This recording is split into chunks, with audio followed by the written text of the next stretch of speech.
सर्व वाचित गोत्रे बंधू आणि भगिनी, त्याचप्रमाणे साधू संतांना दंडोत प्रणाम. आज आपण 200 नंबरच्या सत्संगामध्ये प्रवेश करत आहोत. सर्वज्ञ श्री चक्रप्रभूंनी आपल्याला जीवदेवता, प्रपंच व परमेश्वर जे अनादीचे नित्य व अनादीचे पदार्थ सांगितले आहे, त्याचं कार्यकारण स्वरूप लक्षण आपण बघितल्यानंतर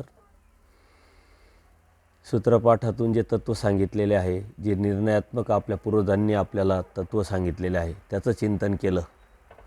आणि ह्या जीवानी काय करावं याचं चिंतन करत असताना सूत्रपाठातील आचार मालिका, विचार हे प्रकरण आपण बघितले. आपल्या मनातला जो न्यूनगंड आहे, जी भीती आहे धर्माच्या तत्वसिद्धांताच्या अनुषंगाने किंवा आचाराच्या त्यागाच्या अनुषंगाने, ती निघून जावी म्हणून नामधारक वासनिकांना समोर ठेवून आपण या सत्संगाचं चिंतन करत आलो.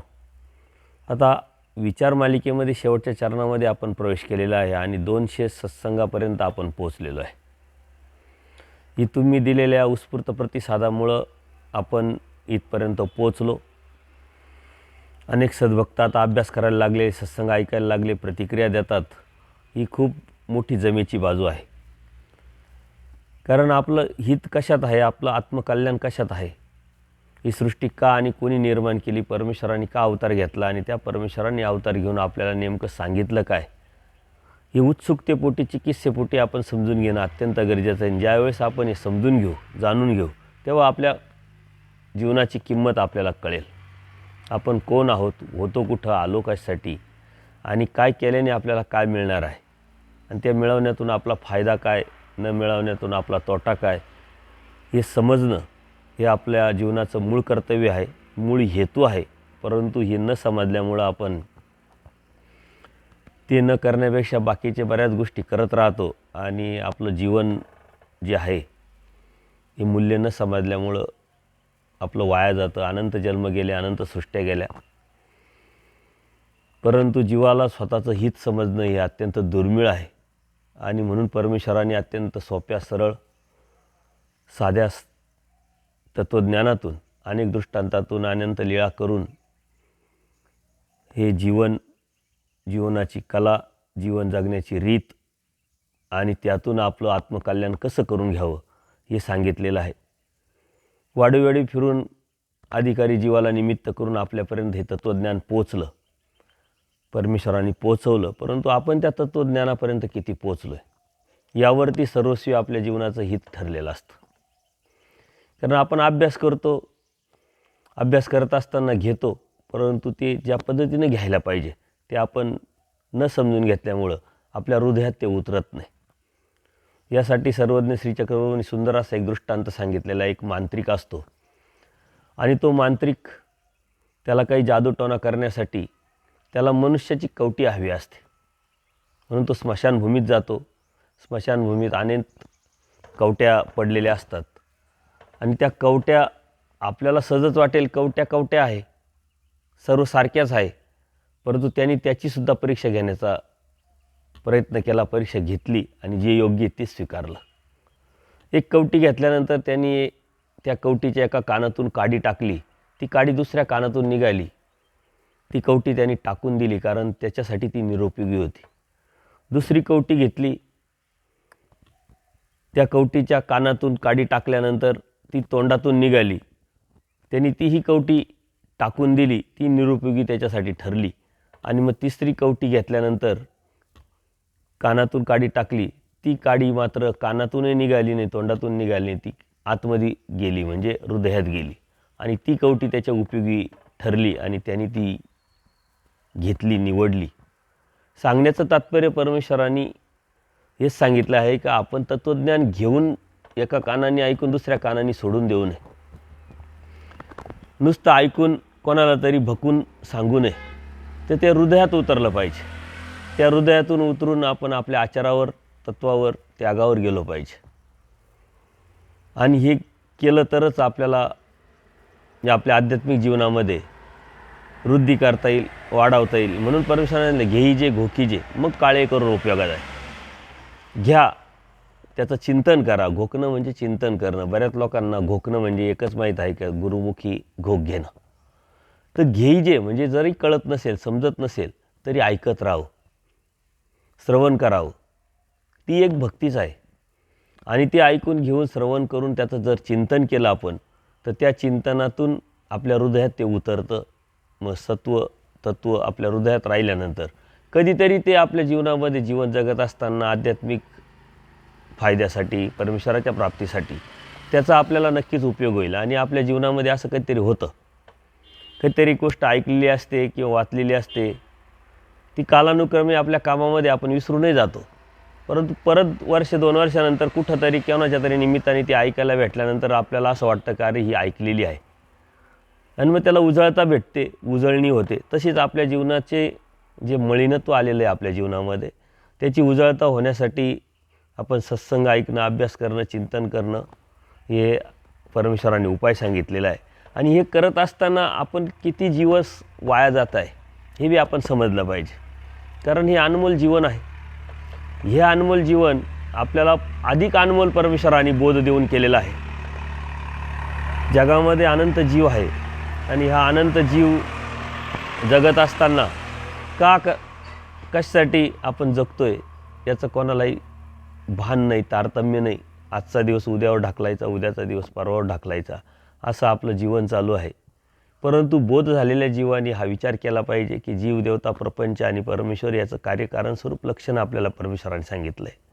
आणि प्रत्येक प्रश्नाचं उत्तर आपल्याला भेटलेलं आहे. आणि म्हणून आपलं जीवन ते किती अनमोल आहे, कारण हा बोध एका जीवाला एका सृष्टीमध्ये एकटाच भेटत असतो. ही ज्ञानपाळी पूर्ण संपल्यानंतर या सृष्टीची निर्मिती जी परमेश्वराने केलेली ज्या उद्देशाने, तो उद्देश संपल्यानंतर, संपुष्टात आल्यानंतर या सृष्टीचा महासंहार होतो, म्हणजे संहार होतो. आणि ही अति दीर्घ सृष्टी आहे, त्याच्यामुळे एकदा मिळालेली संधी परत भेटत नाही. आणि म्हणून आत्ता जर आपल्याला जो बोध झाला आहे त्याचा उपयोग जर आपण करून घेतला तरच परमेश्वरापर्यंत जाऊ. म्हणून आत्ता नाही तर कधीच नाही, हा विचार करून आपण धर्म, तत्त्वज्ञान समजलं पाहिजे, समजून घेतलं पाहिजे. तुम्हाला सहजच भौतिक जगामध्ये जीव स्वार्थी असतो, फायद्याच्या गोष्टी करतो, पैशाच्या गोष्टी करतो, संसाराच्या गोष्टी करतो, भौतिक सुखाच्या गोष्टी करत असताना जर कोणी तुम्हाला सांगितलं की तुम्हाला दररोज 86,400 रुपये आम्ही देत राहू, तुम्हाला काय करायचं ते करा. आपण सहजच हे बघितल्यानंतर आपल्याला आपलं चक्र चालू होतं, आपण काय करायला पाहिजे. दररोज आता 86,400 रुपये भेटणार आहे. कोणी म्हणतं आपण इन्व्हेस्टमेंट करू, कोणी म्हणतं आपण FD करू, कोणी म्हणतं आपण एन्जॉय करू. पण त्याची अट अशी आहे का त्या दिवसाला ते लगेच खर्च केले पाहिजे. यदा कदाचित शिल्लक राहिले ते वाया जातील. आणि मग आपण विचार करायला लागू, खर्च तर करायचे आहे आणि ते खर्च दररोज किती करणार, आणि मग ते आपले वाया जात असतात. पैसा म्हटलं का आपल्याला लगेच डोकं चक्र चालू होऊन जातं की काय करता येईल, काय नाही करता येईल. दररोजचे पैसे, त्याची इन्व्हेस्टमेंट, त्यातून मिळणारा परतावा, त्यातून मिळणारे सुख, भौतिक जगाच्या अनुषंगाने विचार करतो. परंतु आपल्याला दररोज परमेश्वर 24 तास देतात आणि या 24 तासाचे सेकंद होतात 86,400. हे दररोजचे जे आपण किती उपयोगात आणतो ते उपयोगी पडतात, पण बाकीचे कितीतरी आपले वाया जात असतात. आणि त्या वाया गेलेल्या गोष्टीचा आपण कधी विचार करत नाही. ते परत आपल्या कधी जीवनात येणार पण नाही, कारण ते वाया गेलेले असतात. त्याचप्रमाणे जर 365 दिवसाचा जर विचार केला, एका वर्षामध्ये 365 दिवस येतात, त्याच्यामध्ये 3,15,36,000 सेकंद होतात. याचा विचार आपण कधीच केलेला नाही आहे. पण आपल्या जीवनामध्ये वर्षापाठीमागं वर्ष येत राहतात, दिवसामागे दिवस येत राहतात, मिनटामागे मिनटं येत राहतो, सेकंदामागे सेकंद येत राहतो. आणि तो जर उपयोगी नाही लावला तर तो मात्र वाया जातो. आणि जो वाया गेलेला दिवस आहे किंवा वाया गेलेला सेकंद आहे, वाया गेलेलं वर्ष आहे, ते परत आपल्या जीवनात कधीच येत नाही. पण आत्तासुद्धा हे जीवन जे आपलं आहे ते आपल्याला परत कधीच येणार नाही, असा विचार आपण केला पाहिजे. पण खरंच येणार नाही आहे. कारण का तर आपण अनंत जलद्रूप नरकामध्ये, स्थावर नरकामध्ये, 13 भेदी नरकामध्ये फिरून फिरून इथपर्यंत आलेलो आहे. अनंत जन्मात आपण जे थोडं चांगलं कर्म केलं, त्या अनंत जन्मातलं थोडं चांगलं कर्म करून एकत्र करून परमेश्वराने आपल्याला हे जीवनाचं गिफ्ट दिलेलं आहे. कळत नकळत केलेल्या क्रियेचं आपल्याला परमेश्वराने बोध दिलेला आहे. बोधाच्या माध्यमातून कळत न केलेली क्रिया योग्यतेपर्यंत आलेली आणि म्हणून आज आपण अभ्यास करतोय, चिंतन करतोय, वाचन करतोय, धर्म समजून घेतोय. परंतु समजून घेत असताना जर आपल्या जीवनामध्ये ते आपण उतरवलं नाही तर त्या समजून घेण्याला काहीच अर्थ राहणार नाही, ते वाया जाईल. म्हणून आचार्य योग्यता विचारे दृढता. आचाराच्या अनुषंगाने आपण विचार केला पाहिजे. नामधारक वासनिक आचाराच्या बाजूने विचारच करत नाही, त्यागाच्या बाजूने विचारच करत नाही. आजचा दिवस आला आहे, उद्यावर ढकलायचा. दररोजची पूजा, कधीतरी स्थानं, कधीतरी क्रिया, जमलं तर स्मरण, जमलं तर सत्संग ऐकणं, याच्या व्यतिरिक्त त्याची जी धर्माची व्याख्या आहे ती नाहीच आहे. आणि एवढा छोटा धर्म असू शकत नाही. परमेश्वरांनी चैतन्यापर परमेश्वराचा धर्म तेवढ्याच प्रगल्भतेने, तेवढ्याच मोठेपणाने आणि तेवढ्या तत्त्वज्ञानाने सांगितलेलं आहे. आणि ते समजून घ्यायला आपल्याला वैचारिकतासुद्धा तशीच मोठी करावं लागेल. म्हणून आपण आपलं जीवन ही जगत असताना कितीतरी आपण संकल्प सोडत असतो, नियम करत असतो की पुढच्या वर्षी आपण हे करायचं, उद्या हे करायचं, परवा ते करायचं. परंतु उद्या तो कधीच येत नसतो आणि पुढचं वर्ष कधीच येत नसतं. आजच्या गेलेल्या सेकंदाचं परत मोल आपल्याला कधीच करता येणार नाही. म्हणून जी वेळ आपल्या समोर आहे आज, ह्या मिनिटाला, या क्षणाला, तिचा कसा सदुपयोग करता येईल आणि ती वाया कशी जाणार नाही याचाच विचार केला पाहिजे. संकल्प बरेच लोक आता सोडतात आहे, मला फोन करतात आहे, संकल्प सोडायचा आहे, संकल्प सोडायचा. 70व्या वर्षीसुद्धा संकल्प सोडण्याची जर इच्छा आपली असेल तर आपण अनुसरणार कधी, आचार करणार कधी, परमेश्वराची प्राप्ती होणार कशी, हा आपण विचार केला पाहिजे. संकल्प कोणासाठी कोणी सोडायचा असतो? का ज्याला खरोखर करायचं आहे. संकल्प कोणाने सोडायचा असतो? का ज्याला आता लगेच करण्याची इच्छा आहे परंतु काही टेक्निकली कारणामुळं, अडचणीमुळं करता येत नाही. ती जबाबदारी आहे, पार पाडल्याशिवाय गत्यंतर नाही आणि म्हणून त्यावेळेस त्यांनी संकल्प सोडायचा.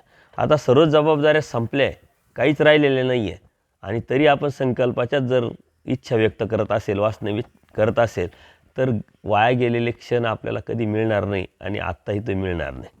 म्हणून त्यावेळेस ते आपण केलं पाहिजे आणि ते परमेश्वराने स्पष्ट आपल्याला सांगितलं आहे, जोची अवसर विषया तोची ब्रह्मविद्या. ज्या वेळेला या अवसरामध्ये म्हणजे विषयाच्या अनुषंगाने आपण पळत असतो, संसारामध्ये आपण पळत असतो, ह्या अविद्येच्या माध्यमातून या प्रपंचात अडकलेलो असतो, तीच वेळ ही परमेश्वर प्राप्तीची, तीच वेळ परमेश्वर समजून घेण्याची, तीच वेळ आचाराची, विचाराची असते, त्यागाची असते. परंतु ती वेळ ज्यांनी पकडली त्याला मात्र ही संधी येईल. ज्यांनी आपल्या जीवनात नैतिकता सांभाळली त्याला मात्र ही संधी येईल, अन्यथा ही संधी कोणालाही येऊ शकत नाही.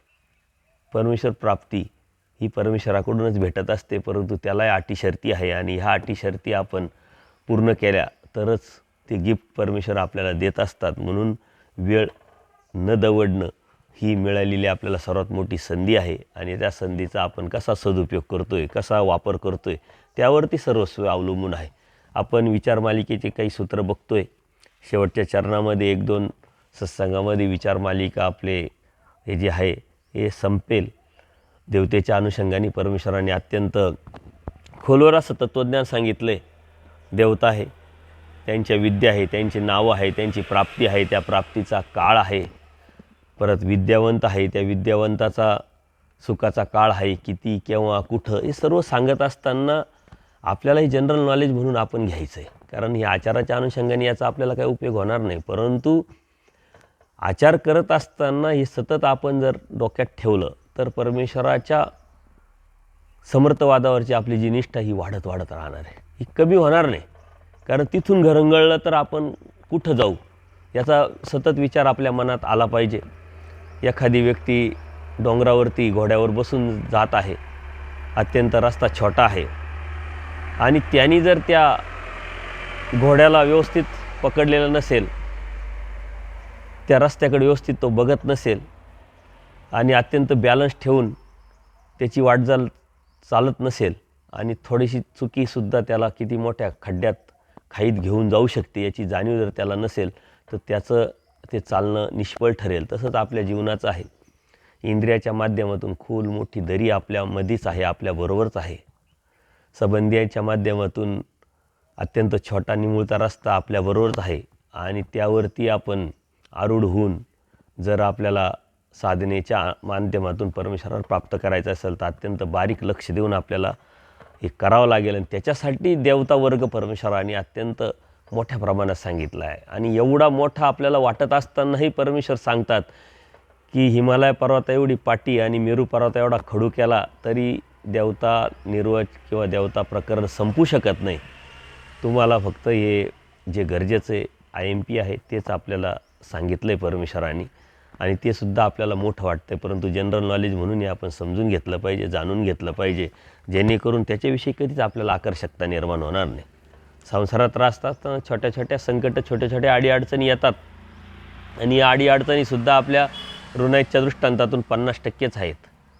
त्या राहिलेल्या 50%तून एखादी जर अडचण आली तर तीसुद्धा कवड न्याय आहे. म्हणजे आपल्याला जे भेटते ते नाहीच्या बरोबर आहे. एखादी बँक व्याजाने पैसे देत असते, ते व्याज असतं 20%, 24%, 10%, 15%. गव्हर्नमेंटच्या काही स्कीम असतात का बिगर व्याजी पैसे.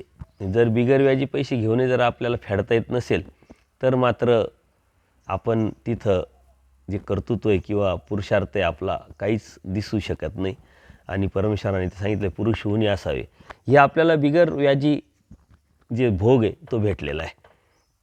आणि त्याच्यातही 50% माप कवड न्याय आपल्याला भेटलेला. आणि त्याच्यातही जरी आपली तक्रार असेल आणि आपल्याला दुःख असेल तर मात्र परमेश्वर प्राप्ती किंवा परमेश्वर आपल्यापासून खूप दूर आहे. परमेश्वर दैवराट आपल्याला समजलीच नाही, आपल्याला बोध झाला आहे हे आपल्याला कळालंच नाही असं आपण समजावं. पुढचं सूत्र हे चारी अष्टभैरवाच्या आगमबैर्याक. अष्टभैरवाच्या अनुषंगाने परमेश्वराने सांगितलं. हे चारी म्हणजे त्या विद्यांचे नावं परमेश्वराने सांगितले. वज्रोळी, आमरोळी, सिद्धोळी आणि दिवोळी हे अष्टभैरवाचे आगमबैर्याग आहे. हे विद्यांचे नावं आहे. शस्याचे आणि वरील विश्वेची ज्या दोन्ही स्थाने आहे या दोन्ही स्थानाला ह्या विद्या होत असतात. दोन्ही स्थानाची ही प्राप्ती या विद्येच्या माध्यमातून होत असते.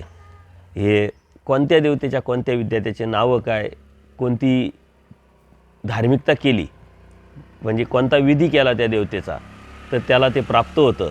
या अनुषंगाने हे सर्व देवता देवतेच्या विद्या आपल्याला परमेश्वराने सांगितलेले आहे.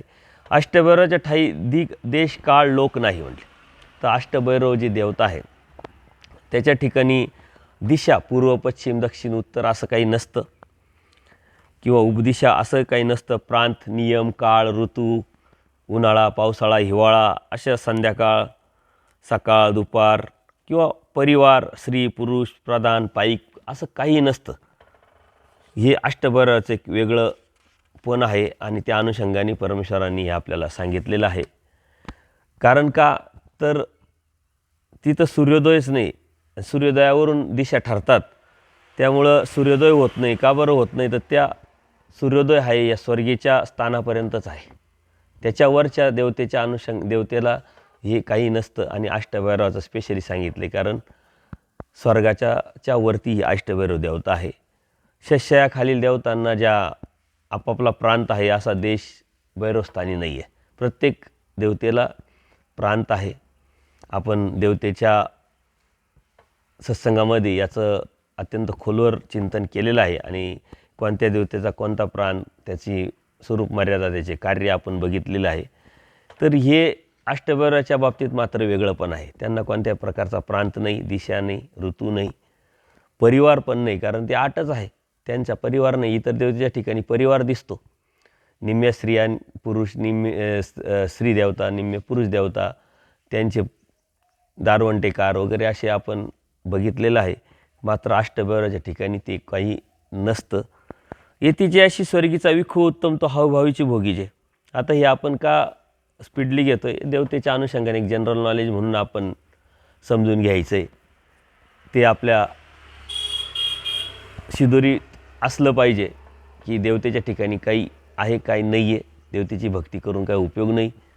आणि कधी किती संकट आले, अडीअडचणी आल्या तरी देवतेकडे जाऊन आपल्याला उपयोग नाही कारण ते आपल्याला काहीच देऊ शकत नाही. दयाळू माळू कृपाळू परमेश्वर आपल्याला समजला आहे, भेटला आहे, बोधाच्या रूपातून उमटला आहे. तोच आपलं सर्व काही आहे आणि तोच आपल्याला सर्व काही देऊ शकतो. ही निष्ठा, हा भाव, हा समर्थवादावरचा भाव आपल्याला वाढावा म्हणून याकडं आपण बघितलं पाहिजे आणि ते आपण समजून घेतलं पाहिजे. तर एक वेळ असेच दायंबांनी देवाला विचारलं का जी स्वर्गीच्या देवतांचं विखो ऐसा का म्हणजे म्हणजे स्वर्गीच्या देवतेला विखो का म्हणलं. तर ह्या विखो ह्या शब्दाचा अर्थ त्यांनी विचारला. तर मग देव सांगतात दायंबांना, म्हणजे दायंबांना एक टोपण नाव आहे भोजिया. तर स्वर्गीय इंद्रियतिका ठाई विषय मानसिक विखो आहे म्हटले. विषय हा मानसिकचा आहे, त्यामुळं त्याला विखो म्हटलेलं आहे. आणि येथीच्या अपाशी स्वर्गीचा विखो उत्तम, तो हावभावीची भोगीचे. येथीच्या म्हणजे खालच्या आपल्या ज्या कर्मराटीमध्ये मानव देहामध्ये ज्या विखो असतो, विषय असतो, यंत्रारूढता असते, तर त्याप्रमाणे स्वर्गात नाही आहे म्हटले. म्हणून ते उत्तम, पातळीचा भोग उत्तम. इथला मात्र कसा आहे, श्वान शुक्राचा विखो तसा तुमचा म्हणले, म्हणजे या मानवाचा. अशा पद्धतीनं स्वर्गाच्या देवतेच्या विषयाच्या अनुषंगाने आणि मानवजन्माच्या विषयाच्या अनुषंगाने तुलनात्मक हे आपल्याला सांगितलं आहे का मृत्यूलोकापेक्षा, म्हणजे आपण मृत्यूलोकात आहे त्या मृत्यूलोकापेक्षा स्वर्गीचा विखो उत्तम सांगितलं आहे. कारण तो चौस्थानातील जो देवता फळेचा विषय भोग आहे तो श्रेष्ठ आहे. जो फळी आहे त्या अनुषंगाने सांगितलं आहे तो श्रेष्ठ आहे. तिथं काही यंत्रोडता नाही, तो हावभावीची भोगल्या जातो. आणि इंद्रियाद्वारे पदार्थाचा भोग न घेता हावभावाद्वारे भोगला जातो. तिथं इंद्रियाचा विषय नसतो, आपण इंद्रियाद्वारे सर्व काही घेत असतो. आणि चांगलं वाईट आपल्याला काही समजत नाही. अनादि अविद्यायुक्त असल्यामुळं मतित्रयानी अनंत दोषांनी जीव जो अडकलेला आहे त्यातून त्या विषयामध्ये अधिकाधिक अडकत जातो. त्याला त्याच्यातलं मर्म समजत नाही आणि त्यातच निरपून निघतो, पाप करतो आणि जन्मवृत्तीच्या फेऱ्यात अडकतो. हे परमेश्वराने सांगण्याचा याच्या पाठीमागे उद्देश आहे. तसं देवतेचा विषय वेगळा आहे. आणि तो फळिया जो आहे तो कशा पद्धतीने तो भोगत असतो. स्वर्गीय पदार्थ दिव्य आहे, म्हणजे म्हणून स्वर्गीचा विखो जो आहे तो उत्तम आहे. तसे मृत्यूलोकाचे जे पदार्थ पार्थिव प्रपंचाचे असतात आणि हे अप्रापंचिक असल्यामुळं तो उत्तम सांगितलेला आहे. विषय उपभोगाची रीत तीही उत्तम आहे, म्हणजे हावभावीच रमता आहे, रमणता आहे, विषय संबंध स्वल्प म्हणून उत्तम. तर याची तुलना सांगितलेली का तिथला तो विषय उपभोग आहे तो उत्तम कसा आणि आपला जो मृत्यूलोकाचा जो विषय भोग आहे तो कनिष्ठ कसा हे सांगितलेलं आहे. आणि तो कनिष्ठ असूनही आपण मात्र त्याच्यातच अडकलेलो आहे. हे जग कशामध्ये अडकलं आहे, कशाच्या पाठीमागं पळतं हे जर आपण बघितलं तर आपल्या लक्षात येईल. या विषयाच्याच जड आणि चेतन विषयाच्याच अनुषंगाने सर्व जग हलतं आहे. कोणी एक ठिकाणी बसलेलं नाही, स्थिर नाही, स्वस्थता नाही आहे. आणि ही स्वस्थता कधी येईल, जेव्हा ह्यातून बाहेर पडेल. आणि यातून बाहेर पडणं एवढं सोपं नाही. यातून बाहेर पडणं म्हणजेच परमेश्वराच्या दैवराटीत येणं, यातून बाहेर पडणं म्हणजे त्या मार्गावर जाणं, यातून बाहेर पडणं म्हणजेच परमेश्वराच्या प्राप्तीच्या अनुषंगाने आपला प्रवास आपण करत राहणं. आणि त्याच वेळेस ते होईल. दोनच गोष्टीचा आपल्याला अडचण आहे, जड पदार्थ, चेतन पदार्थ. जड पदार्थामध्ये मग सर्वच येतं, पैशापासून, इस्टेटीपासून, मानपानापासून, खाण्यापासून सर्वच येतं. चेतन पदार्थ त्याच्यासाठीच चेतन आणि चेतनामुळं ते जड असं एकावर एक ह्या गोष्टी अवलंबून असतात. त्याच्यातच आपण सर्व अडकलेलो आहे. आणि परमेश्वराने तर स्पष्ट सांगितलं आहे, श्वान शुक्राचा तो विखो आहे. त्याच्यात आपण घाणीत जे श्वान असतं किंवा शुकर असतं ते घाणीतच परत चांगले शोधण्याचा प्रयत्न करतं, पण घाणीतून घाणच निघते, घाणीतून कधीच चांगलं निघत नाही याची त्याला जाणीव नसते. ना आपलंही तसाच भ्रम झालेला आहे. आपण चांगल्यातलं चांगलं मिळवायचा प्रयत्न करतो आहे कशामध्ये, संसारामध्ये. आणि संसार परमेश्वराने अनिष्ट सांगितला आहे, अस्थिर सांगितलेला आहे. तो स्थिरतेकडे नेण्यासाठी पाप कळतो म्हणून दुःख मूळ आहे. आणि तेच आपल्या नरकाला ना आपल्या दुःखाला कारण आहे. त्यातून बाहेर पडण्याचा प्रयत्न हा दैवराटीचा प्रवास आहे, हा ऊर्ध्वगतीचा प्रवास आहे. आणि ते एवढं सोपं नाही, पण तरीही परमेश्वरांनी आपल्याला जे तत्त्वज्ञान सांगितलेलं आहे, आपल्याला जो बोध दिलेला आहे, त्याचा उपयोग करून आपण मात्र तिथपर्यंत जाऊ शकतो आणि परमेश्वरापर्यंत पोचू शकतो. पण त्यासाठी लागेल आपल्याला प्रयत्न. त्या प्रयत्नाबरोबरच निग्रता. आणि ती निग्रता ही सुद्धा आपल्याला सातत्यपूर्ण असायला पाहिजे. आज केला नियम उद्या मोडला असं नाही. ती निग्रता आपल्याला कायमस्वरूपी राहावं लागेल, ठेवावं लागेल, ती दृढ करावं लागेल, पक्की करावं लागेल. हे जीव म्हटला का इंद्रिय आले म्हणजे विकार आला म्हणजे या साऱ्या गोष्टी आल्या. परंतु विकारा वेगळा जीव देवाने सांगितले होणार नाही. विकार हाच जीव आहे, परंतु विकाराची शून्यता परमेश्वराने करायला लागली. आणि ती शून्यता आपल्याला प्रयत्नपूर्वक निग्रहाने होऊ शकते. प्रयत्नपूर्वक निग्रह जर आपण करत राहिलो तर परमेश्वर आपल्याला सहाय्य करतात आणि मगच आपण यातून बाहेर पडू. एवढी सोपं नाही ती गोष्ट, परंतु परमेश्वराने सोपी करून सांगितली. ज्या अर्थी परमेश्वराने आपल्याला सांगितली ना आपल्याकडून अपेक्षा केली त्या अर्थी ती आपण करू शकतो आणि ती सोपी आहे म्हणूनच आपल्याला सांगितलेली आहे. ही आपण लक्षात घेतलं पाहिजे. होकारात्मक विचार केला पाहिजे. निगेटिव्ह विचार जर केला तर आपण मात्र परमेश्वराच्या धर्मातलेच नाही, दैवराटीतच नाही, हा लक्षात घेतला पाहिजे. नंतर काही लोक विचार करताना असं म्हणतात की देवाने सांगितलं ना विकारा वेगळा की जीव झालाच नाही आणि मग कसं व्हायचं. तर झालाच नाही, होणार नाही असं नाही आहे, होऊ शकतो. म्हणूनच परमेश्वराने आपल्याला तत्त्वज्ञान सांगितलं आहे. त्यासाठी आद्यप्रतिपाळन तत्त्वज्ञान समजून घेणं, जाणून घेणं, त्यावरती चालणं हा आपला दैवराटीचा प्रवास आहे. लौकिक मुक्ती स्त्रिया अति परी यंत्ररूढता नाही. लौकिक मुक्ती म्हणजे ब्रह्मादिक्षेशयाच्या ज्या ठाई स्त्रिया अति म्हणजे स्त्रिया आहेत, परी यंत्ररूढता नाही, तिथं स्त्री आहे. परंतु ब्रह्मादिक्षेशयापर्यंत ज्या देवता आहे तिथं स्त्री देवता, पुरुष देवता, परंतु तिथं यंत्ररूढता नाही आहे, मुख्य विषयाचे सेवन नाही आहे. मात्र तिथून खाली कर्मभूमीपर्यंत हे विषय सेवना सकृत आहे. अशा अनुषंगाने आपल्याकडं आणि तिथं कसा फरक आहे हे सांगितलेलं आहे. तिथं स्त्री असूनसुद्धा यंत्ररूढता नाही आणि इथं मात्र ते केल्याशिवाय आपलं हे संसार आहे हा होतच नाही आणि त्यातून काय मिळतं आहे हे आपण बघतच नाही. सूत्र तत्त्वज्ञानातून अत्यंत सुंदर परमेश्वराने आपल्याला समजवलेलं आहे. उशिटा विखो सांगितला आहे तो. तेच परत परत एखाद्या थाळीमध्ये आपण जेवण केलं, त्यातलं उरलेलं जेवण परत झाकून ठेवलं, संध्याकाळी परत आपण खाऊ शकत नाही. परंतु विषयाच्या बाबतीत हा विचार न करता आपण ते करत राहतो आणि त्यातून बाहेर पडण्यासाठी आपण निग्रह, त्यातून होणारा नुकसान, त्यातून होणारे फायदे हे जर आपण बघितले तर आजच्या सुखापेक्षा उद्याचं सुख खूप मोठं आहे आणि आजच्या दुःखापेक्षा उद्याचं दुःख खूप मोठं आहे याचा विचार केला पाहिजे. कोणत्याही गोष्टीतून आपण जर बाहेर पडायचं असेल आपल्याला तर त्या बाबतीत निगेटिव्ह विचार केला पाहिजे. आता विषयाच्या अनुषंगाने आपल्याला बाहेर पडायचं तर विषयाचा निगेटिव्ह विचार केला पाहिजे की काय फायदा आहे, काय तोटा आहे, त्याचं जर नुकसान किती मोठं आहे. म्हणून आजचं जे सुख आहे त्या सुखापेक्षा उद्याचं सुख खूप मोठं आहे, पण त्या सुखाला आपण ह्या सुखामुळं मुकतो आहे. आजच्या दुःखापेक्षा उद्याचं दुःख खूप मोठं आहे. आजचं जे दुःख आहे निग्रहाचं किंवा त्यागाचं त्याच्यापेक्षा उद्याचं दुःख खूप मोठं आहे याचा आपण विचार करत नाही. म्हणून आजचं हे छोटंसं सुख घ्यायचं की छोटंसं दुःख घ्यायचं आणि त्यातून आपल्याला मोठं दुःख मिळवायचं का मोठं सुख मिळवायचं याचं जर चिंतन केलं तर एक परमेश्वराने एक आयडिया दिलेली आहे, एक तत्त्व सांगितलेले, सिद्धांत सांगितले आहे की यातून पडण्यासाठी काय करावं लागेल आपल्याला. आणि अत्यंत सूक्ष्म पद्धतीने तो अभ्यास करून आपल्यावरती आपल्यालाच प्रयोग करून त्यातून बाहेर पडून आपल्याला हे चालावं लागेल. सालोक्य, सामिप्य, सारुप्य, सायुज्य या मुक्तिकथन आहे. महादाईसा या पुराणात काहीतरी ऐकून यायच्या आणि देवाला विचारायच्या. तशाच पद्धतीने सांगितलं का ह्या पुराणामध्ये 4 मुक्ती सांगितलेल्या आहे, त्या कुठल्या कोणाच्या आहे म्हटले तर देवाने सांगितलं सालोक्यता, सामिप्यता, सारुप्यता आणि सायुज्यता या 4ही मुक्ती मंत्रे.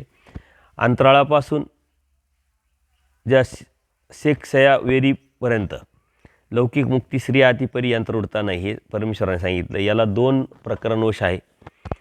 एक वेळ आचार्यांनी सुद्धा देवाला विचारलं होतं की देवतांचे फळ ते एकविध की बहुविध, तर मग परमेश्वराने सांगितलं ते चतुर्विध आहे. आणि ते कोणते तर हेच सांगितलं सालोक्य, सामिप्य, सारुप्य, सायुज्य. हे आचार्यांना पण देवानी सांगितले नाही. चतुर्विध सुखे जे आहे तर फळ्यांच्या सुखाची 4 नामे आहे. ते लौकिक, भौतिक, उपसार की लाभाख्य हे मागच्या सूत्रामध्ये आपण बघितलं. तर इंद्रियदिकांची जे फळे त्याला स्वर्ग बोली जे म्हटले, कैलास वैकुंठ तो मोक्ष बोली जे, शस्यापर्यंत लौकिक वर्ते, तर असे वेगळे नावं त्यांना दिलेले आहे. भौतिक ते अष्टभैरव वर्ते, उपसारक ते विश्वचैतन्याच्या ठाई वर्ते, लाभाख्य ते ईश्वरी वर्ते म्हणजे लाभाख्य ते भक्तीच्या ठाई वर्ते, ज्ञानीच्या ठाई वर्ते जे लाभाख्य लाभातला महालाभ जो आहे परमेश्वर. तर ही सालोक्य म्हणजे ही परिवाराची प्राप्ती आहे. कोणाची कशाची त्याने त्या विद्यांचे नावं दिलेले. परिवाराची प्राप्ती म्हणजे सालोक्य विद्या. सामिप्य म्हणजे मुख्य समीप प्रधानाची प्राप्ती म्हणजे राजाच्या बरोबर जो प्रधान आहे त्याची प्राप्ती म्हणजे सामिप्य. सारुप्य म्हणजे समानरूप स्त्रिया जी एखादी राजाची स्त्री असते, राणी असते, तिची प्राप्ती सायुज्य. आणि मुख्याची प्राप्ती जी आहे चतुर्विध सायुज्याची मुख्याची प्राप्ती म्हणजे परमेश्वराचीच प्राप्ती.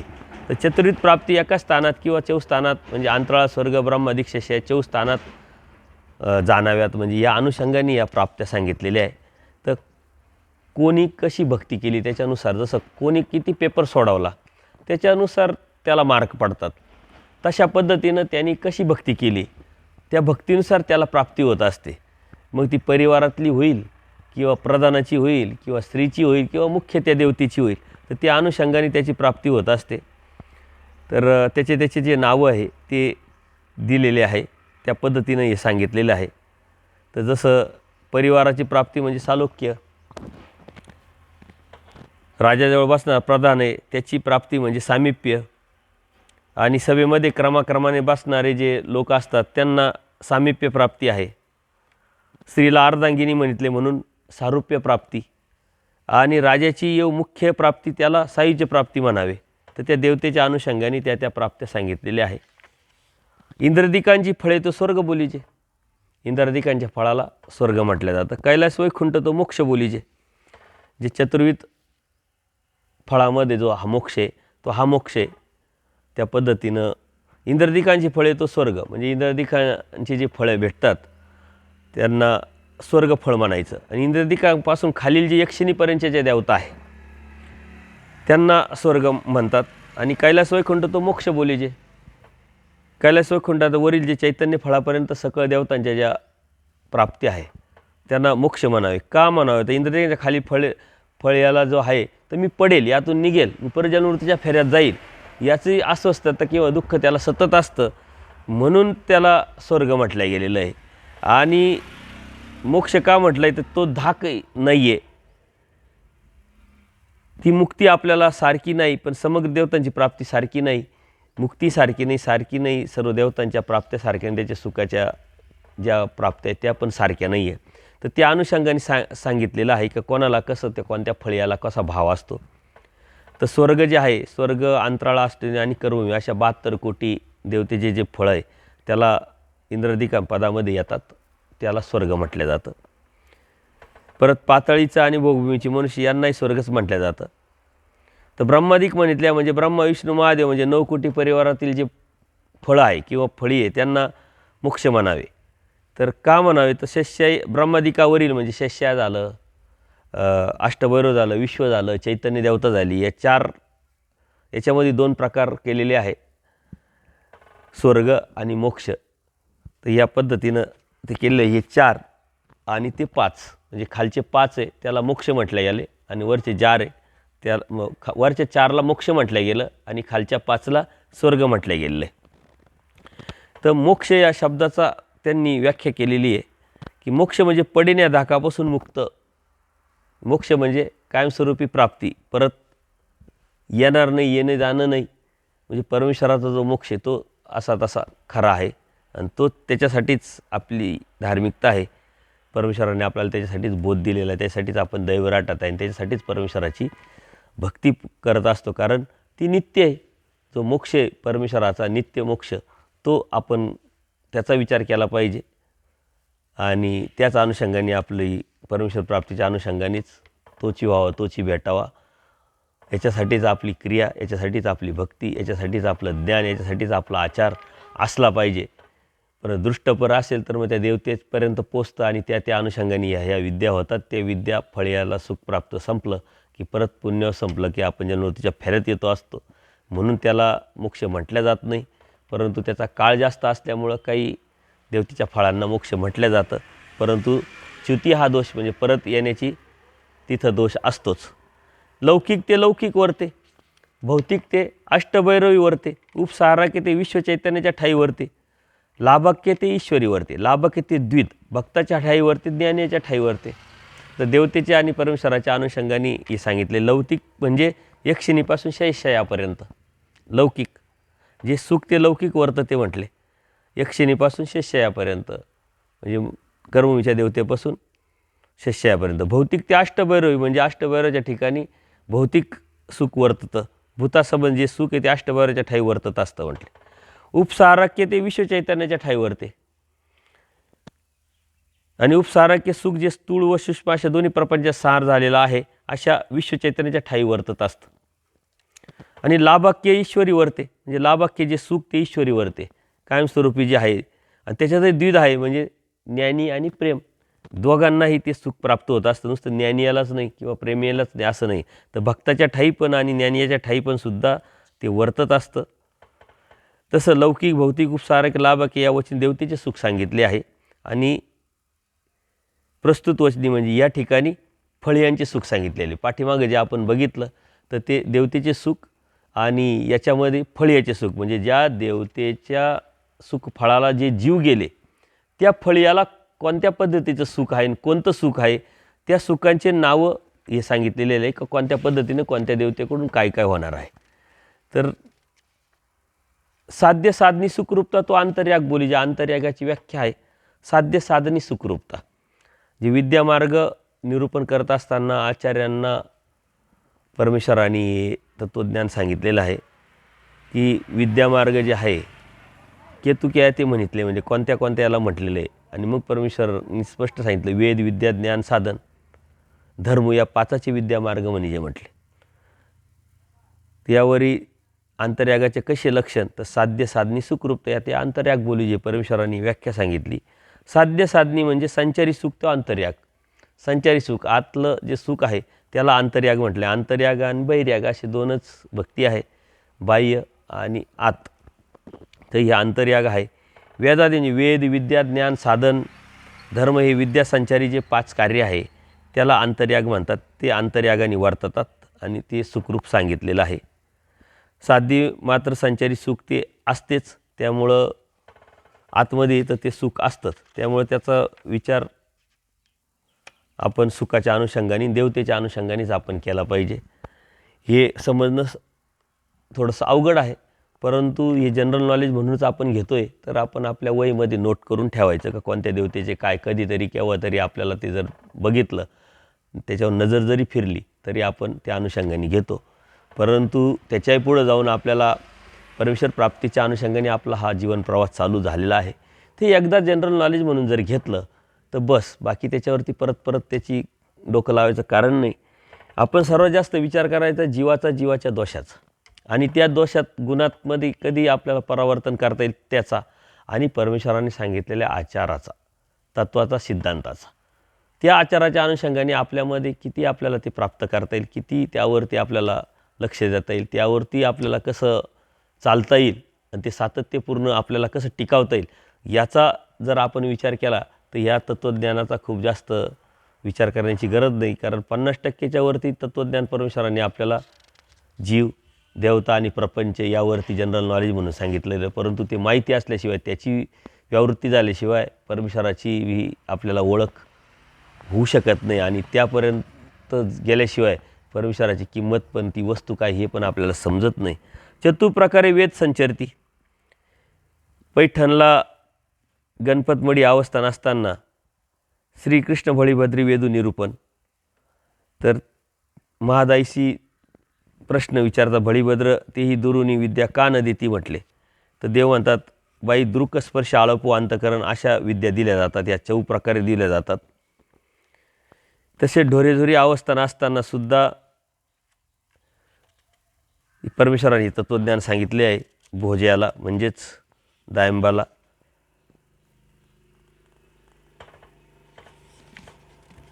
चतुप्रकारे म्हणजे दृक स्पर्श आलाप आणि अंतकरण, ह्या 4 प्रकाराने विद्या संचारतात, सुखाचा संचार करतात. दृक स्पर्श आलाप अंतकरण म्हणजे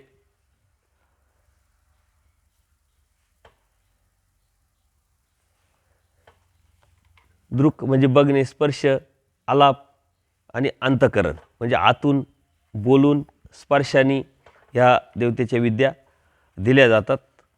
त्याचबरोबर परमेश्वरसुद्धा ह्या त्याच प्रकारे देतात. ईश्वरीसुद्धा हे चौपरीचे दातृत्व करतात.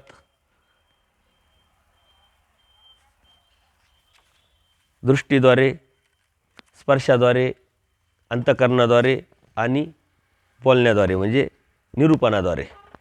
ह्या अनुषंगाने देवतासुद्धा अशाच विद्या देतात, परमेश्वरसुद्धा त्याच विद्या देतात तशाच पद्धतीनं. म्हणजे फक्त हे साधन सांगितलेले विद्या देण्याचं. विद्यावंता ईश्वरी पुरुषाईशी प्रतीती. विद्यावंताला प्रतीती कशी असते आपण बघितलेलं आहे. प्रतिष्ठा आणि अवस्थान आहे, महादाईसाचाच प्रश्न आहे. पुराणी त्रिविध वेद बोली जात आहे, तर ते खरंच आहे का आणि ते कोणते? मग परमेश्वर सांगितलं अन्यव शाक्ते शांभव हे सांगितलेलं आहे आणि कोणत्या कोणत्या पद्धतीनं त्यांना ती प्राप्ती होते हे सांगितलेलं. तर विद्यावंताला ज्यांना देवतेपासून विद्या होते त्यांना तर ईश्वरी म्हणजे ईश्वराच्या ठाई पुरुषाईशी प्रतीती म्हणजे सामर्थ्यवंत पुरुषाईशी प्रतीती असते. ज्या जीवाला विद्या झाल्या देवतेच्या तर परमेश्वराला ते परमेश्वर म्हणून बघत नाही. तर एक ईश्वरी पुरुष हे आपल्यापेक्षा सामर्थ्यवान आहे, ज्याप्रमाणे द्वादशांच्या बाबतीत आपण घेऊ शकतो. किंवा परमेश्वराला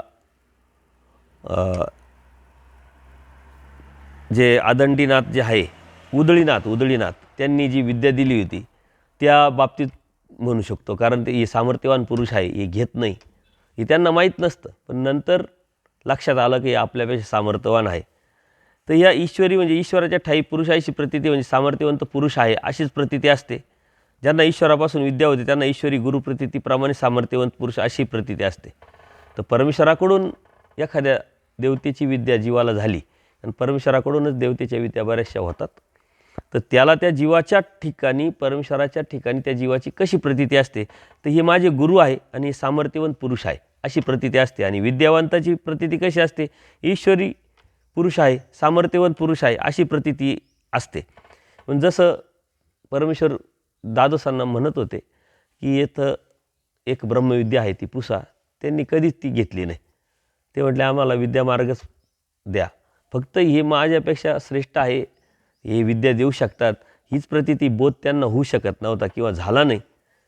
आणि हे आपल्याला फक्त समजावं कळावं म्हणून ते प्रॅक्टिकल परमेश्वराने दिलेलं आहे. तर परमेश्वराला हे माहीत नव्हतं का हा द्वादश विद्यावंत आहे, आपण त्याला बोध देऊ शकत नाही, तो अनुसरू शकत नाही, तो ब्रह्मविद्याशास्त्र ऐकू शकत नाही, सांगितलं तरी कळू शकत नाही. परंतु त्या विद्यावंताची कशी प्रतीती असते आणि आपण किती केलं तरी त्याला कसं भेटत नाही हे सांगण्याचा उद्देश आपल्याला प्रॅक्टिकल परमेश्वराने ते दिलेलं आहे. ना आपल्या मनामध्ये शंका येतात निगेटिव्ह का परमेश्वराला काही माहीत नव्हतं का, इकडं सूत्रात वेगळं सांगताय आणि तिथं तर प्रॅक्टिकल वेगळं दिसतंय. तर हे आपण बघितलं पाहिजे की परमेश्वराला हे सर्व माहीत आहे, सर्वज्ञ आहे परमेश्वर, परंतु ह्या जीवाला समजावं कळावं आणि अधिक लक्षात यावं या अनुषंगाने ही काही बऱ्याच गोष्टी या चरित्रात किंवा सूत्र तत्त्वज्ञानात आलेले आहे. त्याचा मात्र आपल्याला अंदाज घेता आला पाहिजे. तो अंदाज घेतल्यानंतर आपल्याला लक्षात येईल की अरे हे देवाने का सांगितलं, कशासाठी सांगितलं आहे. तर ईश्वरापासून जी विद्या आली तर ते ईश्वरी गुरु प्रतीती अशी असते त्यांची. आणि ज्याला विद्यावंत विग्रहापासून होते, एखाद्या देवतेपासून होते म्हणजे देवतेच्या विग्रहापासून होते, तर त्या ईश्वरी पुरुषाशी प्रतीती असते. जसं की कांतिकाराशी म्हणजे जे उदळीनाथ आहे ते परमेश्वराला विद्या देऊ इच्छित होते, परंतु घेतली नाही देवानी. आणि मग त्याच्या लक्षात आलं की सामर्थ्यवान, त्यांना माहीतसुद्धा नसतं की हे सामर्थ्यवान पुरुष, अगोदर माहीत नव्हतं, पण नंतर जेव्हा घेतली नाही तेव्हा त्यांच्या लक्षात आलं की सामर्थ्यवान पुरुष आहे. आणि मग त्यांना ते समजलं, अगोदर समजलं नाही. आणि म्हणून पिंड पाहून विद्या देऊ केली. आमच्यापेक्षा समर्थ पुरुष आहे असं जर त्यांना माहीत असतं तर अगोदरच त्यांनी ती विद्या देण्याचा भाव उत्पन्न झाला नसता किंवा दिलाही नसता, परमेश्वराला प्रार्थना केली नसते. पण ते नंतर कळालं. म्हणजे याचा अर्थ काय का त्यांना जे ज्ञान असतं ते अत्यंत सीमित असतं. त्या अनुषंगाने इथं सांगितलेलं आहे. आणव शाक्ते शांभव असा त्रिविध वेद. आणव म्हणजे शेषयापासून खालील एकशिनीपर्यंतचे हे थव्यांना ही नावं दिलेली आहे. शाक्ते म्हणजे अष्टभैरव, शांभव म्हणजे विश्वचैतन्य, अशा त्रिविध वेद म्हणजे 3 प्रकारच्या विद्या आहेत. हे देवतेच्या अनुषंगाने परमेश्वराने सांगितलेलं आहे की या त्रिविध वेद या देवतेचे असतात आणि त्यांना ते विद्येचे नावं आहे आणि जीवाला ह्या विद्या होत असतात. पिंडवेदे ब्रह्मांडी प्राप्ती.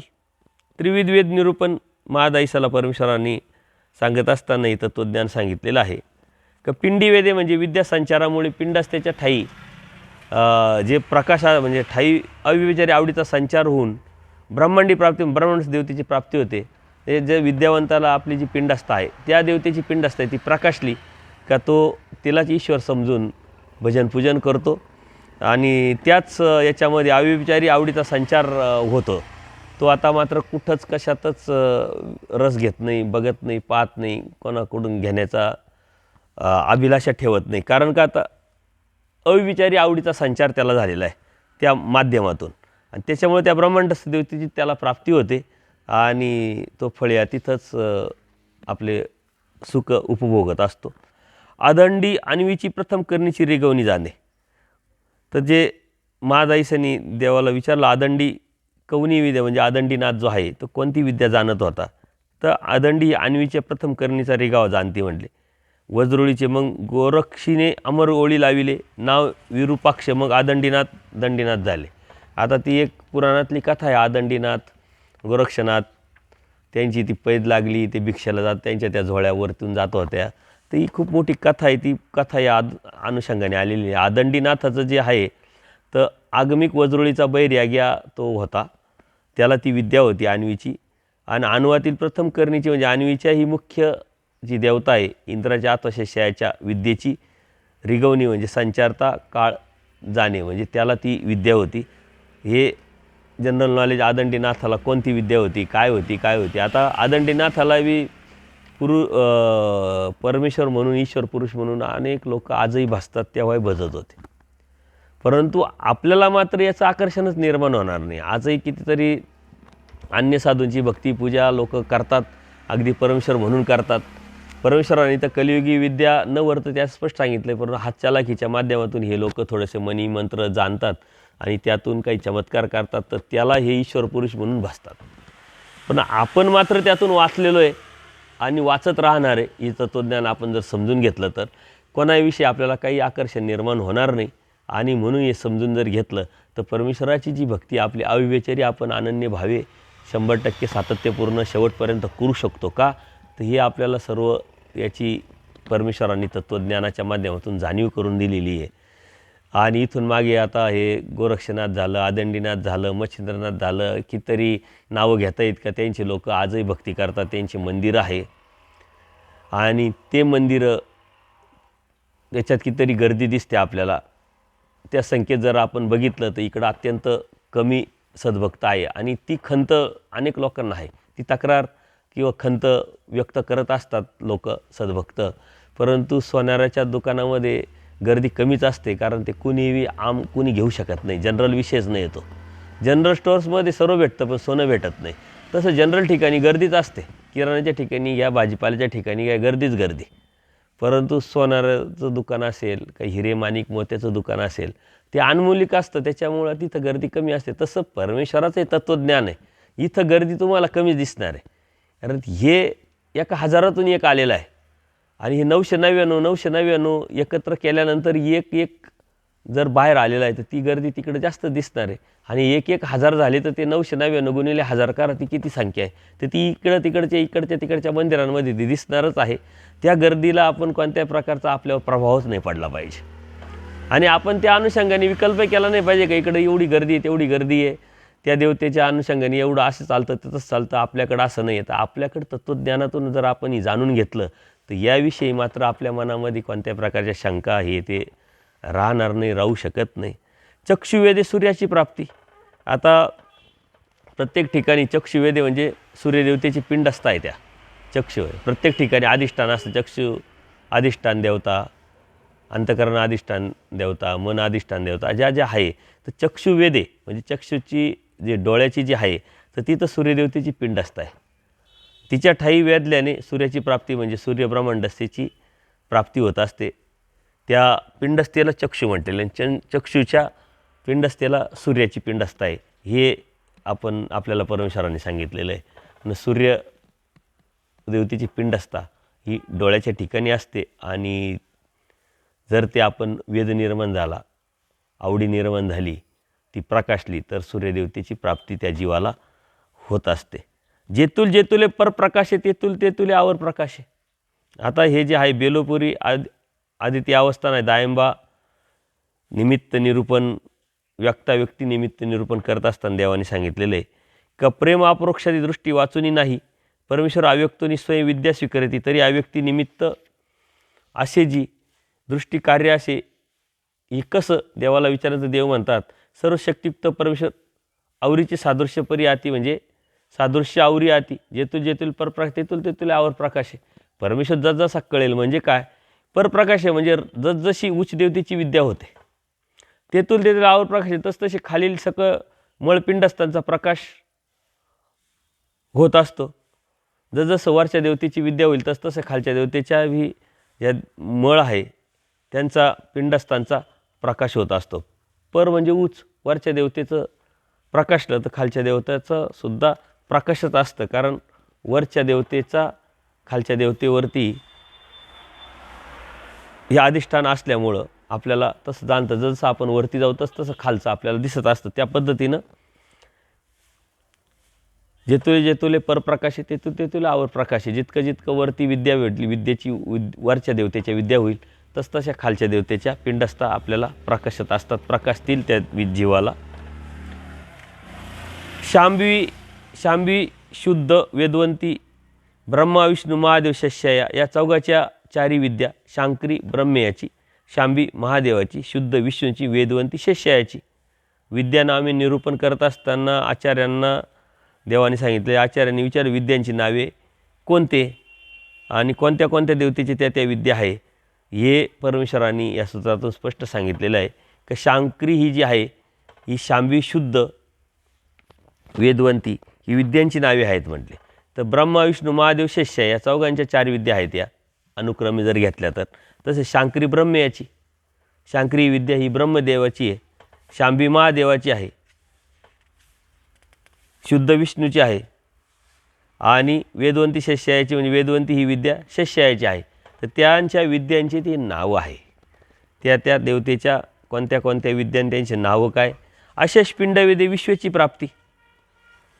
अशेष पिंड म्हणजे संपूर्ण देहाला जी व्यापून असलेली विश्वची जी पिंडस्थ आहे तिचा जर प्रकाश होऊन तिला जर वेधल्याने विश्वची प्राप्ती म्हणजे विश्वरूप देवतेच्या ब्रह्मांडस्थेची प्राप्ती होते. आपादमस्तक ती विश्वची आहे पिंडस्था आणि त्या जर प्रकाशल्या तर विश्वची प्राप्ती होते. पिंड म्हणजे देहा एवढी विश्वची पिंडस्था संपूर्ण देहालाच व्यापक असल्यामुळं ती समग्र पिंडस्थाचा वेध होत नाही, जरी एवढी मोठी जरी पूर्ण व्यापक असली तरी. पण ते विश्वच्या ठिकाणी जेवढं आहे पिंडस्था पिंडा एवढी विश्वची जी पिंडस्थ आहे ती पिंडा एवढीच म्हणजे इतर पिंडा एवढीच ती प्रकाशते. याचा आपण आपादमस्तक म्हणलं तर पूर्ण शरीराचे ती पिंडस्था प्रकाशतात का असं आपण त्याला वाटेल म्हणून हे सांगितलेलं आहे का तसं काही नाही आहे. तर जे समग्र पिंडस्था ज्या वेगळ्या देवतेच्या पिंडस्था जेवढ्या प्रकाशतात तेवढंच विश्वची पिंडस्थासुद्धा प्रकाशते ती आपादमस्तक असली तरी. आणि तिचं ते झालं का मग विश्वची विद्या होत असते म्हटले. एक समळ शांभव एक शुद्ध शांभव. समळ शांभव ते विश्वची विद्या, शुद्ध शांभव ते चैतन्याची विद्या. याच्यामध्ये सुद्धा दोन भाग आहे, समळ शांभव आणि एक शुद्ध शांभव. विश्वची आणि चैतन्याच्या अनुषंगाने सांगितलेले आहे. विश्वविद्येचा संचार तो विश्वमळाद्वार यो प्रपंचाधारित असल्यामुळं त्याला, आणि एक शुद्ध शांभव म्हणजे मायेच्या विद्येचा संचार तो आद्यमळाधार आहे म्हणून निप्रापंचिक आहे. तर म्हणून समळ शांभव जी आहे ती विश्वची आहे, ती प्रापंचिक आहे आणि निप्रापंचिक चैतन्य मायाची आहे म्हणून त्याला शुद्ध म्हटलं गेलेलं आहे. बाकी विश्व हे सप्रपंचिक आहे, चैतन्य ते निप्रपंचिक आहे आणि म्हणून तसे नाव आलेले की एक समळ शांभव एक शुद्ध शांभव, प्रापंचिक आणि निप्रापंचिक अशा अनुषंगाने ते नाव आलेले. चैतन्याशी चैतन्य विद्या, जीवाशी ब्रह्मविद्या हे अत्यंत महत्त्वाचं आहे. चैतन्याशी, आता इथं चैतन्य या शब्दाचा अर्थ संलग्न घेतलेला आहे. चैतन्याशी चैतन्य विद्या म्हणजे अपरोक्ष ज्ञानाच्या प्रसंगी आद्यमळाद्वारे परमेश्वर संलग्नाला जे दृष्टीद्वारे चैतन्य विद्येचा संचार करतात त्याचवेळी जीवाशी ब्रह्मविद्या म्हणजे शाब्दज्ञानचरित झालेल्या जीवांना शुद्ध स्वरूपाद्वारे परमेश्वर अपरोक्ष ज्ञानाचा संचार करतात. म्हणजे ज्यावेळेस शाब्दज्ञानातून जीव अपरोक्ष ज्ञानी जातो त्यावेळेस संलग्नाची काय गती आणि जीवाची काय गती हे सांगितलेलं आहे. बेलापुरी अवस्थान आहे. संलग्नाच्या अनुषंगाने जीव संलग्न वादू या निरूपण करत असताना महादाईसाला देवानी सांगितलेलं आहे. आणि महादाईसाने जीवी संलग्न ते कैसे संलग्न दोन्ही कैसे असती तर मग देवाने सांगितलं आहे त्या पद्धतीनं संलग्नाचं हे सर्व इथं तत्त्वज्ञान परमेश्वरांनी मांडलेलं आहे. तर चैतन्य विद्या जी आहे अपरोक्ष ज्ञानाच्या प्रसंगी आद्यमळाद्वारे परमेश्वर संलग्ना दृष्टीद्वारे चैतन्य विद्येचा संचार करतात आणि जीवाला ब्रह्मविद्याशास्त्र झालेलं असतं, शाब्दज्ञानाचरित केलेलं असतं म्हणून त्याला पुढं जीव स्वरूपाद्वारे अपरोक्ष ज्ञानाचा संचार करतात. तर इथं आधी संलग्न मग जीव उच्चारला पहिले संलग्न उच्चारला आणि मग जीव उच्चारला. तर कारण का, तर बोध दातृत्व काळी दोयींची ही जी आहे सुख सन्मुख करूनच परमेश्वर अगोदर जीवाला ज्ञान देतात, मग संलग्नाला स्थिती देतात. अशा अनुषंगाने पहिले आधी संलग्न मग जीव उच्चारला म्हटले. कारण परमेश्वराचं जे टार्गेट आहे, जीवाला आनंद द्यायचा आहे. जीवाच्या अनुषंगाने जे जे आहे ते प्रथम. चैतन्य विद्या तो चैतन्याचा मोक्ष मार्ग, ब्रह्मविद्या तो जीवाचा मोक्ष मार्ग. आता इथं सुद्धा चैतन्याचा मोक्ष मार्ग म्हणजे संलग्नाचा. आपल्या विद्या सामर्थ्याने विश्वपर्यंतच्या मळाचे शाळन करतो तो खालच्या सर्व, कारण तो आता वरचा आहे, विश्वपर्यंतच्या मळाचे शाळन करतो. आणि चैतन्य विद्या संलग्नाचा मोक्ष मार्ग आहे म्हटले. चैतन्य विद्या ब्रह्मविद्या तो जीवाचा मोक्ष मार्ग. ब्रह्मविद्येनीच शाब्दज्ञानचरित झाल्यानंतर अप्रोक्षादी ज्ञान हा जीवाचा मोक्ष मार्ग आहे. अप्रोक्ष ज्ञानात गेल्यानंतर मग सामान्य विशेष मानाद्या विद्येचा छेद. तर या चारही ज्ञान सामर्थ्याने मळकर्मे अयोग्यतेचा नाश होऊन मग ब्रह्मविद्या हा जीवाचा मोक्ष मार्ग होत असतो. जीवाचा आणि संलग्नाचं ही जोडी कशी कशी आता पुढं फुटणार आहे. कारण हा संलग्न मायेच्या तमातून जेव्हा जीव निघाला, त्या मायेच्या तमातून प्रथम जेव्हा जीव निघाला तेव्हापासून जो संलग्न आपल्याला चिकटलेला आहे, कोणत्याही कर्मफळात गेलो तरी तोच संलग्न आपल्याबरोबर राहतो आणि तो चेष्टकत्व आपल्याला करत राहतो. कर्मराटीसाठी तो संलग्न पुढं असतो, दैवराटीसाठी तोच संलग्न पाठीमागे येतो आणि आपल्याला स्वतंत्रता दिल्या जाते. आणि संत आणि असंत सामुग्री त्याद्वारेच आपण प्राप्त करून परमेश्वराच्या प्राप्तीचा हा प्रवास आपल्याला करायचा असतो. कर्मराटीमध्ये त्याचं चेष्टकत्व असल्यामुळं कर्मराटीमध्ये आपल्याला अनेक गोष्टी आपल्यापेक्षा वेगळ्या दिसतात. दुःखाची तीव्रता असेल, अडचणी असेल, प्रॉब्लेम्स असतील, अधमती अधगती अधरती याची जी दृढता आहे ती असेल. आपण स्वतंत्र झालेलो आहे या संलग्नाच्या चेष्टकत्वाच्या अनुषंगाने. मागे होता पुढं केला, म्हणजे जीव मागे होता तो पुढं केलेला आहे. आणि म्हणून आपल्याला त्याचं चेष्टकत्व नाही आहे, परंतु तरी नसलं तरी आपण दैवराटीच्या अनुषंगाने चालत असेल तर त्याचं चेष्टकत्व थांबतं, आणि कर्मराटीच्या अनुषंगाने करत असलं का लगेच त्याचं चेष्टकत्व वाढत चालतं, सुरू होतं. तर हा विचार केला पाहिजे आपण, कसं परमेश्वराने आपल्याला किती मोठी ही संधी दिलेली आहे आणि ही संधी आपण जर दवडली तर ती परत कधी मिळेल याची कोणत्या प्रकारची गॅरंटी नाही. म्हणून हा आपण बघितला पाहिजे, विषय लक्षात घेतला पाहिजे की चैतन्याचा मोक्ष मार्ग आहे चैतन्य विद्या म्हणजे संलग्नाला, आणि परमेश्वरा जीवाचा जो मोक्ष मार्ग आहे ती परमेश्वराची ब्रह्मविद्याच आहे. आणि त्या ब्रह्मविद्याद्वारेच आपल्याला परमेश्वरापर्यंत जाता येईल, परमेश्वराला प्राप्त करता येईल. आणि म्हणून ब्रह्मविद्याशास्त्राचा अभ्यास करणं, ज्ञानमोचक सांगून आपल्याला जो परमेश्वराने रस्ता दाखवलेला आहे तो सातत्यपूर्ण आपण समजून घेऊन, जाणून घेऊन त्यावरती चालणं हे आपल्या जीवनाचं टार्गेट असलं पाहिजे. आपल्या जीवनाचा मूळ उद्देश तोच आहे की या जीवानी स्वतःचं हित समजावं, समजून घ्यावं, जाणून घ्यावं आणि त्या हिताच्या अनुषंगाने परमेश्वर प्राप्तीचा हा आपला प्रवास आपल्या प्रयत्नाने करत राहावं. हाही खूप भ्रम आहे लोकांमध्ये का देव करून घेईल, देव करून घेईल. देव काहीच करून घेत नाही. देवाने सर्व सांगितलेलं आहे, करायचं ते आपल्याला आहे. जेव्हा आपण करायला सुरुवात करू तेव्हा मात्र परमेश्वराचं साह्य होत राहतं. तो प्रयत्नवाद आपला सतत असला पाहिजे. परमेश्वराचं साह्य, आपला निग्रह, आपला प्रयत्न यावरती परमेश्वर प्राप्ती आपल्याला होऊ शकते.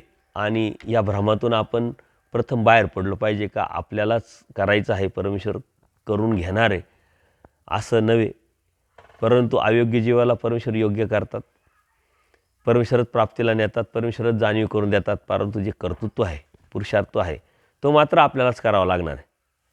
आणि तो करत असताना हे तत्त्वज्ञान जे आहे हे आपण समजून घेणं अत्यंत गरजेचं आहे. यदा कदाचित हे तत्त्वज्ञान आपण समजून नाही घेतलं तर आपल्याला नेमकं काय करायचं आहे, आपण काय केलं पाहिजे हे समजणार नाही.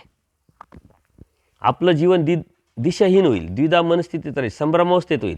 आणि संभ्रमावस्था, न्यूनगंड, भीती निघून जाण्यासाठीच याचं चिंतन आपण करतो आहे.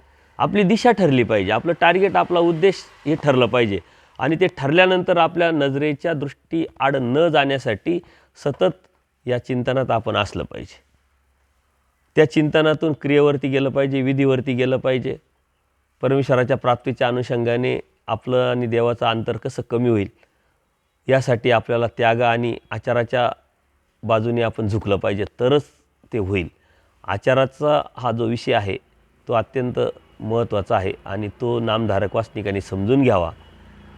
त्या भ्रमातून बाहेर पडावं आणि जिथं आहे तिथं कसा आपण करू शकतो आचार, कोणता करू शकतो, हे आपण यावरती जोर देऊन अनेक सत्संग आपण घेतलेले आहे. त्याच अनुषंगाने आपण पुढं चालत असो.